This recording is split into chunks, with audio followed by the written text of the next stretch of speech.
Hello everyone, आज हम discuss करेंगे डायनामिक्स का chapter relative motion, relative velocity. तो क्या है रिलेटिव मोशन? तो इससे पहले देखते हैं हम कि जो रिलेटिव टर्म्स है ये क्या है, कि what is relative, why relative we mean comparison to something. कि रिलेटिव क्या होता है कि दो ऑब्जेक्ट के बीच का एक कंपैरिजन होता है जो हम करते हैं। और रिलेटिव मोशन में होता है कि एक पार्टिकल की चेंज कितना आया एक पार्टिकल की पोजीशन में विद रिस्पेक्ट टू टाइम। कि relative motion is change in position of object with respect to time. ये होता है रिलेटिव मोशन। जैसे हम देखें कि जैसे दो पर्सन, या ऐसे कह सकते हो आप कि जैसे हम अर्थ पे हैं, यहाँ एट रेस्ट पे हैं, अर्थ पे हमें लग रहा है कि हम मूव नहीं कर रहे। अगर हम एक जगह पर खड़े हैं तो हम कहेंगे कि हम एट रेस्ट पे हैं, मूवमेंट नहीं हो रहा। अगर कोई सेकंड पर्सन मून पर जाकर देखे, मून से देखे, तो उसे दिखेगा कि धरती रिवॉल्व हो रही है अबाउट इट्स एक्सिस, धरती घूमती हुई नज़र आएगी और हम उसको मूवमेंट करते हुए नज़र आएंगे। तो अगर जो आदमी मून पे है उसके फ्रेम ऑफ रेफरेंस से हम देखें तो मूवमेंट नज़र आएगी हमारी। अगर हम यहीं पर खड़े होके जो एट रेस्ट पोजीशन पे अब हम हैं तो हम रेस्ट पे नज़र आएंगे। तो मोशन रिलेटिव होता है, रिलेटिव कि जो फ्रेम ऑफ रेफरेंस पे डिपेंड करता है, कि motion depends on frame of reference. और फ्रेम ऑफ रेफरेंस क्या होता है? फ्रेम ऑफ रेफरेंस होता है ऑब्जर्वर, जिसके रिस्पेक्ट में हम मोशन निकालते हैं कि एक ऑब्जेक्ट का रिलेटिव मोशन क्या होगा, किसके रिलेटिव, जिसके अलोंग, जिसके रिलेटिव, जिसके विद रिस्पेक्ट टू होता है, उसको हम फ्रेम ऑफ रेफरेंस बोलते हैं, यानी कि ऑब्जर्वर बोलते हैं। और ऐसे ही है रिलेटिव मोशन, रिलेटिव वेलोसिटी भी ऐसी ही है, क्योंकि motion is mathematically described in the terms of velocity, acceleration, speed, time. हम जब मोशन को देखते हैं, रिलेटिव को मैथमेटिकली या टिपिकल देखते हैं, तो हम किस फॉर्म में देखते हैं कि वेलोसिटी कितनी आई, ज़्यादा हुई, कम हुई, एक्सेलरेट कितना हुआ, तो ये देखते हैं। जैसे हम एक एग्जांपल देखें छोटा सा, ये एग्जांपल देखें हम। सपोज करो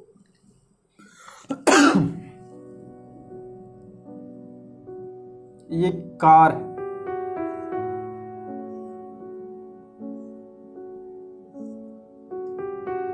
अगर हम ये डायग्राम बनाएं,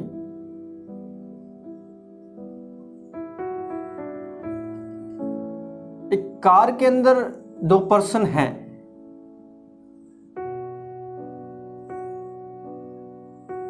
ये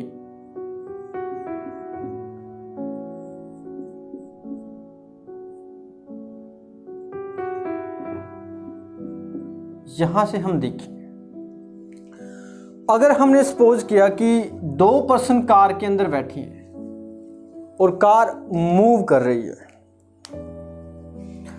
तो कार मूव कर रही है, तो जो दो पर्सन कार के अंदर बैठे हैं उन्हें तो एक दूसरे में क्या लगेगा कि वो मूवमेंट नहीं कर रहे, वो एक रेस्ट पोजीशन पे हैं दोनों ही।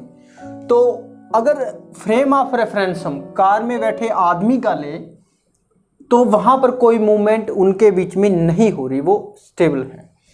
अगर कोई थर्ड पर्सन है, सपोज करो कोई थर्ड पर्सन है यहां पर जो ग्राउंड पे है, अगर उसकी नज़र से देखें तो क्या है कि कार यहाँ पर क्या करती है, तो मूव करती हुई नज़र आएगी। और जो ये कार है, जो पर्सन बैठे हैं, इसको एक मोशन में नज़र आएंगे। अगर हमारा फ्रेम रेफरेंस ऑफ फ्रेम क्या है, यहाँ पर है फ्रेम ऑफ रेफरेंस क्या बना, या कह सकते हो ऑब्जर्वर क्या है, जो ऑब्जर्वर है जो ग्राउंड पे ये पर्सन खड़ा है, इसके रिस्पेक्ट टू मोशन मूवमेंट नजर आएगा, ये कार मूव कर रही है। अगर दो पर्सन एक दूसरे, या पर्सन ए है ये बी है, अगर ए पर्सन बी को देखे तो कोई मूवमेंट नजर नहीं आएगी, उसके रिस्पेक्ट में क्या हो गया, एटनी रेस्ट होगी। तो यहां से हम कह सकते हैं कि जो मोशन है वो डिपेंड करता है फ्रेम ऑफ रेफरेंस पे, ऑब्जर्वर पे, कि ऑब्जर्वर की पोजीशन क्या है, पॉइंट ऑफ रेफरेंस क्या है। तो ये होता है रिलेटिव मोशन, और रिलेटिव वेलोसिटी भी ऐसी है। इस आदमी की ये स्टेबल है, यहाँ पर वेलोसिटी क्या होगी, 0 होगी।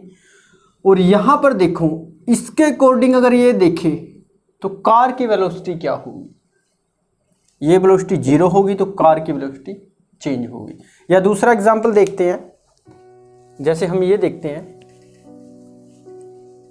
कि जैसे दो कार हैं हमारे पास,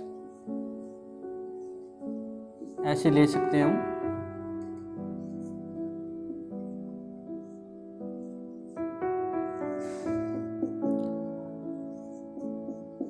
हमारे पास दो कार हैं, ये खुशी की बात है कि हमारे पास दो कार हैं।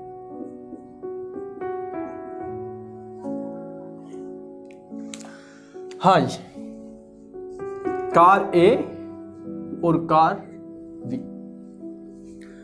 ये अपना रोड है। अगर हम देखें इस रोड पे है, यहां से देखें इन दोनों कार का जो फ्रेम ऑफ रेफरेंस क्या है, दोनों कार का फ्रेम ऑफ रेफरेंस है रोड, जो हमारा पाथ है, जो रास्ता है ये। अगर ये कार देखें हम 60 किलोमीटर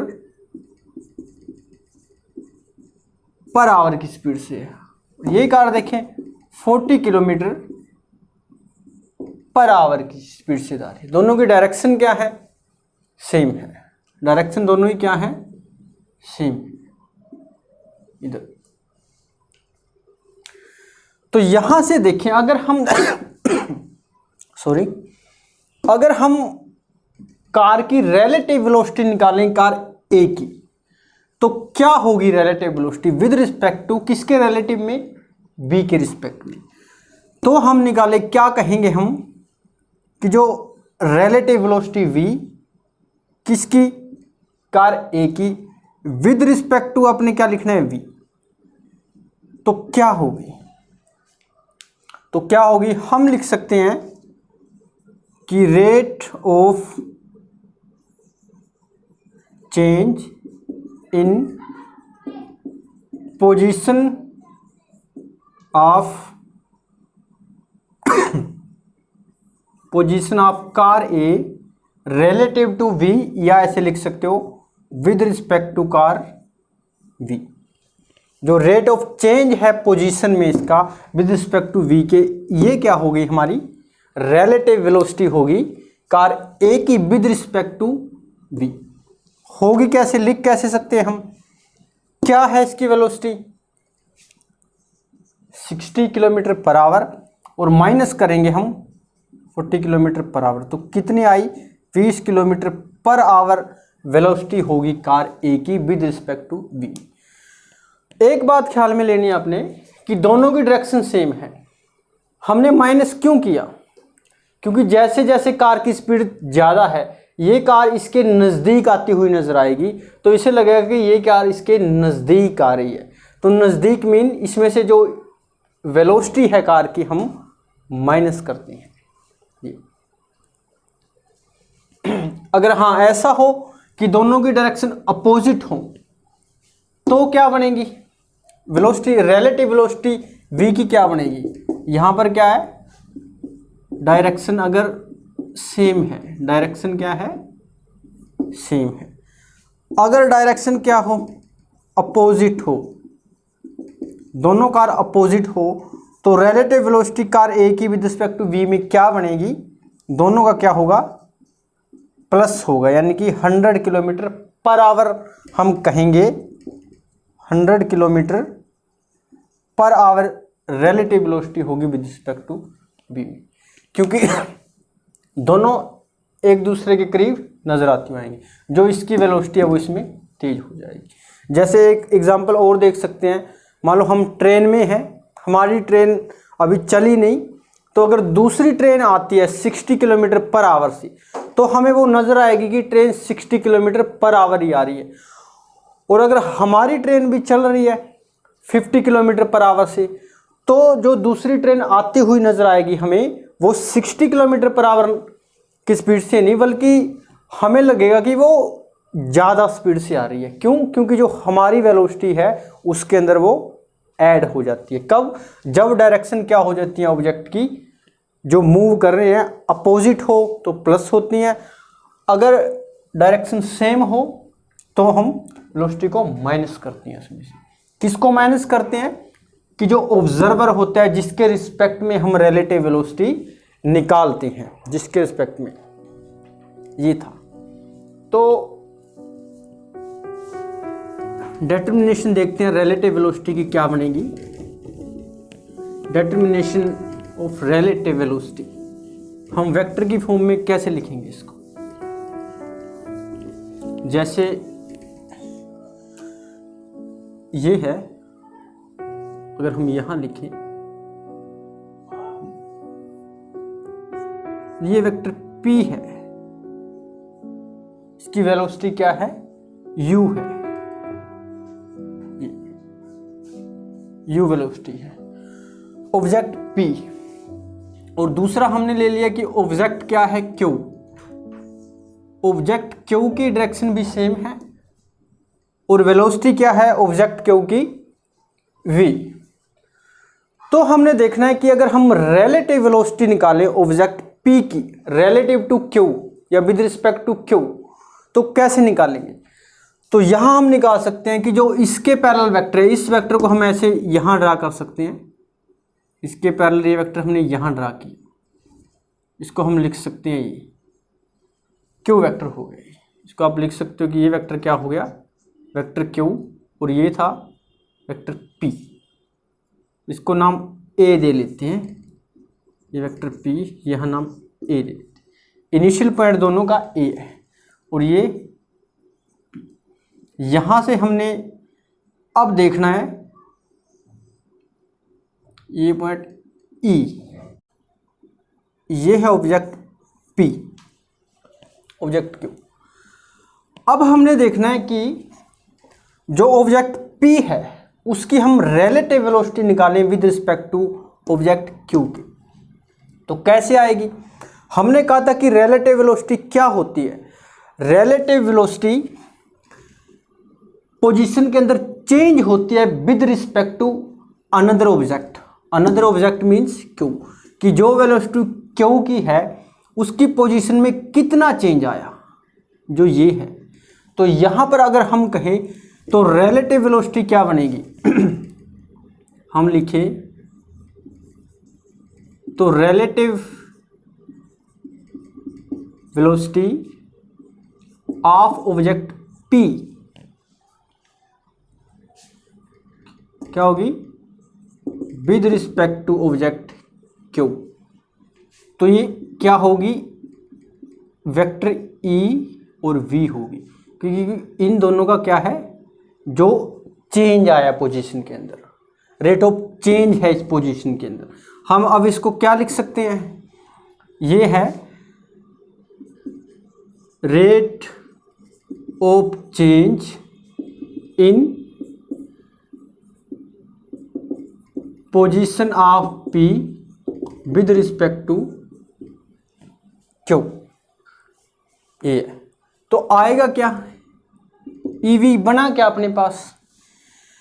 अब EV की जैसे हम वेक्टर फॉर्म होती है, वेक्टर का जो एडिशन की प्रॉपर्टी होती है वेक्टर ऑफ लो में, तो क्या होता है? जैसे ये वेक्टर है, वेक्टर U लगा लो, वेक्टर ये E लगा लो।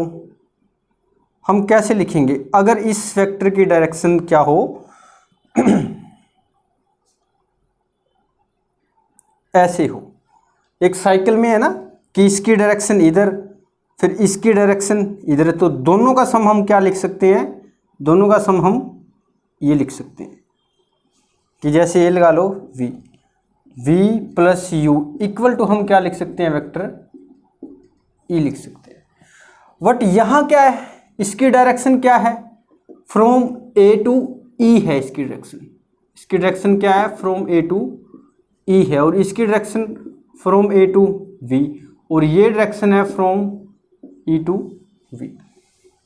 अगर हम ये लॉ लगाएं तो क्या आएगा, इसकी डायरेक्शन हमने चेंज करनी पड़ेगी, तो EV को क्या लिख सकते हैं हम, तो EV क्या बना, जो वेक्टर EV है वो आया vector EA plus vector AV। अब जो वेलोसिटी V थी वो ऑब्जेक्ट Q की थी, यानी कि वेक्टर AE की थी, लेकिन जरूरत हमें क्या है, EA की, यानी कि डायरेक्शन चेंज होगी। अगर डायरेक्शन चेंज होगी तो माइनस क्या आएगा, V, यानी कि रिवर्स्ड वेलोसिटी होगी ऑब्जेक्ट Q की, हमने माइनस लगा दी, और AV की वेलोसिटी U है, तो क्या बना U माइनस V आई है। किसकी रिलेटिव वेलोसिटी आई है, रिलेटिव वेलोसिटी आई है ऑब्जेक्ट P की आई with respect to Q, relative velocity U minus V। और U क्या है यहाँ पर, U है जो एक्चुअल वेलोसिटी है ऑफ ऑब्जेक्ट P की, और V क्या है, V है reversed velocity of object Q। आप याद रखना, जब हम सम करेंगे तो माइनस क्यों लिखेंगे, क्योंकि जब दो सेम डायरेक्शन में होते हैं, एक साइकिल में होती है दोनों की डायरेक्शन, तो हम रिलेटिव वेलोसिटी निकालते हैं, तो जिसके रिस्पेक्ट में निकालते हैं उसकी वेलोसिटी को हम क्या करते हैं, रिवर्स वेलोसिटी लेते हैं, यानी कि कंपाउंड है ये velocity, actual velocity of P और plus reversed velocity of Q, तो क्या आ गया U माइनस V आता है यहाँ पर। ठीक है स्टूडेंट्स, तो अब हमने देखना है कि जो रिलेटिव वेलोसिटी है, अगर हम उसको जो रिजोल्विंग पार्ट्स के तरीके से देखें, हम उनके पार्ट्स को रिजोल्व करके, तो क्या आएगा, हमने चेक करना है। अब चेक करना है हमने, ये हम लिख लेते हैं सारा, ये अल्क U minus V, relative velocity क्या है, U माइनस V। थोड़ा सा रफली लिख लेते हैं, EV क्या आया था, U माइनस V की रिलेटिव वेलोसिटी ऑफ A या P with respect to Q, U minus V। ये क्या था, ये कहती एक्चुअल वेलोसिटी